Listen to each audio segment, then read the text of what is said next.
Got you. I'm Hank. Welcome to Hamiltonville Farm. Today we're going to do an overview of the CK4010 with my buddy Brand. I've been wanting to look at this tractor for a while, so he's going to tell you all about it, how he likes it, and it's going to be, how long you had? It's 2 years, 3 years? This is going to be 3 years, actually. So this will be a 3-year review on the CK4010. You guys stick around.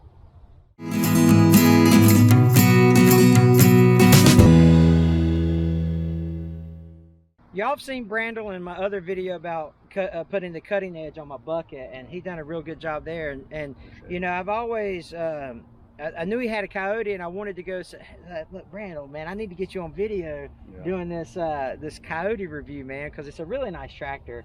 And so, how do you like it? How do you like the Coyote? You know, I really dig the Coyote.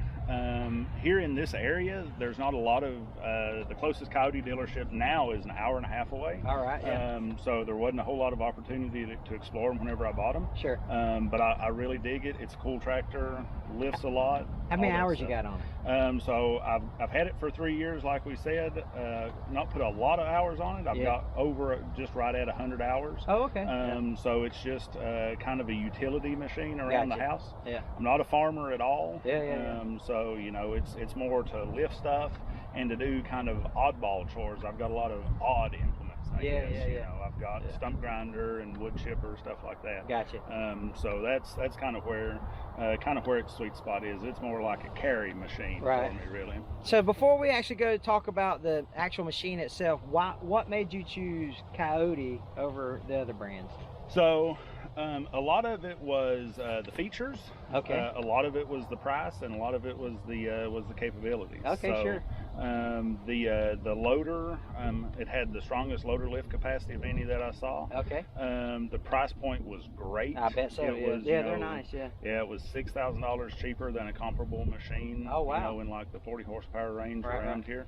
And if I'm being honest with you, one of the main things that made me choose it is that it's got the loader joystick valve actually on the tractor, which I felt like that was a really nice comfort feature. Okay, you know? yeah. Most of them have the joystick valve out here on the loader. That's right. So I really kind of like just having the loader valve right there next to it. Yeah, it makes it a little ergonomically. Ergonomics. That's what it's all about. Not economics. Ergonomics. No. Well, I mean, it was economical too. So yeah, that's true. It was economical and ergonomical. Yeah, that's right. So, you know, got the 2 E's in this bad boy. That's all right. So, well, let's take a look. Let's walk around it. Let's take a look at it. And Brandel's going to actually take over from here and just kind of walk you through the features and some of the additions that he's done on it and stuff. Now this cat will fool you now, because he'll add some stuff to it. It'll be a Batmobile before it's all over with. So, but anyway, let's go ahead and let's talk about some of the stuff that he's done to it, and that may give you some ideas on your Coyote 4010 or your 3510 or whatever other Coyote you have.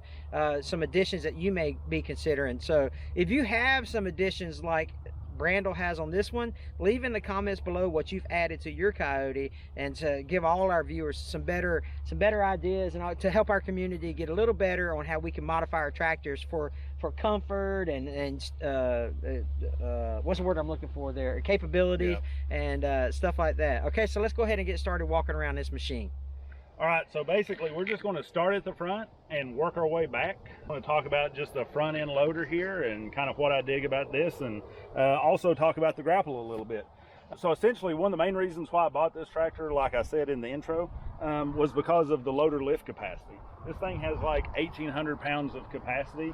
So even though I've got this big TerraForce YGC 066 grapple, it weighs 500 pounds. I've done everything I need to do with it though. So whereas other tractors maybe would lose close to half their loader lift capacity, this tractor here, it's maybe only touched about 1/3 of its capacity. So I can still lift a half a ton with this tractor, with this big grapple. So I'm super happy with that. It's a 66-inch grapple. Here at the front end, I've actually put the Coyote third function valve on it, which I really like. I really like the seamless integration of it. I've changed it from the regular ag style couplers that came on it to the flat face skid steer couplers. I did that because I was losing hydraulic oil and making a mess, so I didn't like that. On the newer tractors, they've got a fold down grill guard. This is a fixed grill guard. Eventually I'm going to put some expanded metal on this grill guard to protect it. You can see we've already got some dings in it and stuff from brush. So I definitely want to go ahead and get that taken care of. We can see here I've added this big D-ring tie down, this 20,000 pound D-ring tie down. None of the tractor manufacturers provide a really good place to tie it down, so I wanted to make sure whenever I did tow it somewhere that I had a really great place. One of the big, it was initially a selling feature for me, but it turned into a drawback for me on this tractor in particular, is this single handle skid steer quick attach here. Whenever I first bought it, I was like, oh, this is great. I've only got one handle to have to deal with. But it actually has turned out to be not so great. It's the pins are open here, so I've had to do some modification to that. But it's all in all pretty decent. Like I say, overall super happy with the loader, the capacity, and right now basically the only drawback that I have is that single arm, but now it's worked pretty well. So we'll pop the hood here, just a nice easy latch, opens forward straight up. We've got access to everything. It's a Daedong 3-cylinder, 39.6 horsepower. I really like it because with the one hood opening, we've got the air filter accessible, the battery is accessible. Then pretty much everything else, all of our service items are going to be over here on the right hand side for the driver, the equipment operator, I guess. The fuel filter, the coolant level, the oil filter, all that stuff is right there. The oil fill, the oil dipstick. Anytime that I do my service, I always make sure that I take the loader off though, because it's a whole lot easier to access everything. So other than that, it's a really great serviceable tractor. All right, now that we've talked about the front end loader and our engine, now we'll kind of keep working our way back. So on this tractor, I've done a few modifications to it that don't come on the normal CK4010. They may come on the CK4010 SE. One of those things is going to be our third function valve here. We can see our two hoses going to our loader. This box here is actually where all the valving for the third function is. A lot of people don't like this, so this is one of the big things that I guess controversy, you could say. When KIOTI developed this, a lot of the third functions actually mount somewhere here, but I actually kind of like this. A lot of people say that it'll get ripped off or get damaged. When we were doing storm cleanup after Hurricane Michael, I put this thing in a lot of brush and nothing ever happened to it. I did add these hose wraps here just to add a little more protection to it, but that thing it's been perfect for me. Another thing that doesn't come standard on the base tractors but is on the SE is a floor mat. Makes it a little nicer there. This whole contraption here along with this lever is what's called the linked pedal. So what that does is it basically makes the hydrostat pedals function as a throttle. So you don't have to use your hand throttle all the time. You can just, as you're wanting to go forward, wanting to go faster, just push the pedal further. So it's a really nice feature that I added. Another thing that this tractor has, it does not have draft control. It's just got a regular 3-point control here. This is the slot that would be for draft control. For me, it's not a major deal because I don't do a lot of 3-point work. Also here we've got the controls for the rear hydraulics. We'll talk about that later on too. So we talked about this earlier. One of the main reasons why I bought this tractor was for the increased ergonomics. The loader valve over here, this is the upgraded, I guess you could say, for the third function. It has the integrated buttons for the true third function here. So you can actually operate both of the loader, the tilt dump functions, as well as your open and close of the grapple. One of the main things that I don't like about this tractor, and again a big thing that I guess forums or Facebook groups kind of have seen on this tractor, is it seems to separate along the back here. That seems to be a main thing that's happened. And then on my tractor in particular, it seems that in towing, I've knocked some holes here in it. So it might be nicer if it was a a cloth seat possibly. One thing that I did add on the base tractors, it didn't come with any armrests, so I had to add this this first armrest. And oddly enough, they only have one armrest kit. So for some reason, I guess it's just like the one-armed man on the tractor, just having the right-hand armrest. I guess it makes it more convenient for the loader valve, I guess. But nothing for the left hand. So I guess for all the lefties, you know, no left hand love, right?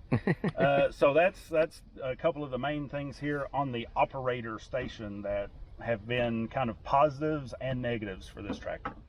All right, so now we'll come back here to the business end, I guess, for most people. For me, it's more of an auxiliary end. A lot of the stuff back here I've actually added and modified. So back here, one of the main things are the rear remotes. So the base tractor in the KIOTI CK line does not come with rear remotes. The SE comes with it standard, but these two sets are actually very economical to add. So they're only about $400 for the two sets. So if you're thinking about the base model, I highly recommend adding these because it's so cheap. You cannot believe the convenience that adding these remotes with this hydraulic top link gets you. This hydraulic top link is a 2-inch by 8-inch hydraulic top link. I use this for everything. Actually, what stays on my tractor most is a carryall, and I actually use the carryall combined with this hydraulic top link as basically a dump bed. Another thing that I've added are going to be these bevel gear adjusters. Normally on the CK10 standard series, it comes with a turnbuckle on the right hand side and then just a straight on the left hand side, so you only get one side of adjustment. So what I've done is I've added these. Again, these are super cheap. They're $75 a piece. So for 150 bucks, you get pretty much infinite adjustment on both sides. Another thing that I've added is down here, again, I've replaced the standard turnbuckle adjustments with these telescopic lower links. These are actually a Kubota item. So they're a Kubota accessory. So you think they're gonna break soon? Hopefully not. Hopefully not. Hopefully they'll be strong. So you know, it is sacrilege, of course, doing a Kubota and a KIOTI, but of course a lot of people think that they're the same tractor, which couldn't be further. Hey, they're orange, right? They are orange and they are Asian. Those are the two most similar things, and they start with K. Then finally, the last thing down here is going to be the Pat's Quick Hitch or Pat's Easy Hitch. I love these things. I started out with the standard quick attach system, and I didn't like it at all because of the bushings, and it was just, to me, it was just hard. So the combination of the Pat's Quick Hitch and then this hydraulic top link, it makes adding any kind of implement, switching implements, a snap. All in all, the rear 3-point hitch is great. And actually this tractor, I forgot to mention this when we were talking about the loader. The loader lift capacity is actually more than the 3-point lift capacity. So that's unique, I think, on the KIOTIs. And for me, my purposes, it was great. So that may be something that you folks would consider that may be a good thing or maybe a bad thing for you when you're looking at these guys. All right, so now we're going to be here on the left-hand side as the operator. A couple really good things about this tractor that I really dug whenever I was looking into it. The 3-range hydrostat. Some of the tractors only had 2 ranges, some of them had 3 ranges. But I really like the KIOTI 3-range hydrostat. I thought that was really awesome. Another feature that is what would be considered a premium feature with these, that's additional, my tractor actually came with it, is the cruise control. It's really nice. I've not really used it that much. I've used it a couple times whenever I was seeding the yard, stuff like that. But it would come in really handy if you're bush hogging a big field or something. Another thing that I've done personally is I've added this kind of combination cup holder mirror situation. I really kind of don't take anything super lightly, so I made sure to build my cup holder out of 1/4 inch and 3/8 steel. So yeah. that way I can make sure that my bottle of water, you know, doesn't overload the system there. So that's so funny. You know, that's one of the main features about this guy too that I really dig. Man, that's a lot of tractor. It's a lot of tractor. It is. It's very impressive, and and the things that you've added to it are really cool. You know, a lot of thought went into some of your additions, I guess you'd say. And so he's always doing stuff to make his equipment better, and that's one thing I like about his thought process is when he owns his equipment, when he buys his equipment, is, hey, what can I do to make my life easier, make the equipment better? So it's pretty cool to get to hang out with people like that. But he's covered everything from, you know, the front end loader and the capacities there, worked his way back to the engine, to the operator workstation, and you know, Hank, there's actually something that I forgot. We had so many features that another thing that I really dug is this 2-pedal hydrostat system. So 2 independent pedals. So there's so many things that we just forget to cover everything. Because some of them have rocker switches or like rocker pedals. Some of them have like a single. I think they call it a treadle pedal. That's sometimes you know that's, if you're looking at these, you know, absolutely I highly recommend you go out and operate one. Have you had any issues with it whatsoever mechanically that you didn't cause? So I've not had any issues mechanically except for one slight issue with a little bit of a fuel leak. So but I mean, that's, you know, have a tractor for 3 years, you're going to have a little something. Yeah, you got it. Yeah, just a barbed hose and some hose clamps. There you go. So that says a lot about the dependability of the Coyote. That says a lot about the how much it can handle and all that stuff. So hey, listen, we appreciate you watching. We appreciate all the comments you leave below. It's very important to us to kind of hear from other Coyote operators to see what they think about their tractors. And so it's really cool. Thanks, Brandel, for coming out. And so you're going to see him in some more videos because you know, I'm just going to take advantage of his implements that I don't have. So anyway, what are neighbors for? That's right. Yeah. So hey, there's going to be a little barn pop up over here. If you click on that, that'll take you to our subscribe page. We'd love for you to join our community. We've got a great group that hangs out here and leaves great comments. So we'd love for you to be part of it. Thanks a lot. We'll catch you on the next one. You guys take care.